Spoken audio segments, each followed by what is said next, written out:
So do you think that part of America is brainwashed by the mainstream media?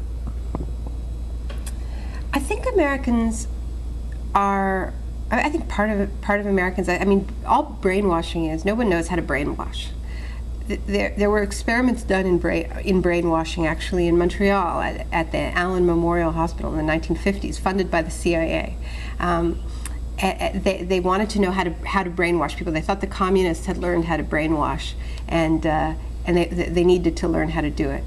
So they did these experiments, and their great idea for how to brainwash was first you put somebody in a sensory deprivation tank. You know, you don't give them any input, sound, sight. Then you put a helmet on their head and you repeat messages over and over and over and over and over and over and over again. I mean, that's all we know about brainwashing, just repeated messages until they become true.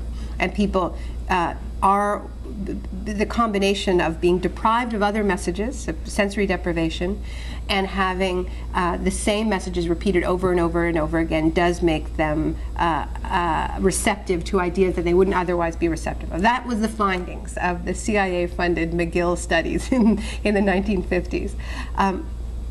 That certainly corresponds with what I see in the media landscape in this country, where they are starved of alternative points of view and have the same messages repeated over and over and over again, and people start to accept them, which is why Americans who watch Fox still think that Saddam is responsible for September 11th and that there's a link with Al-Qaeda and that they found weapons of mass destruction in Iraq. I mean, they've heard it so many times that the repetition is far more powerful than a story here or there that says actually they didn't find the weapons. I mean, that creates a sort of informational environment.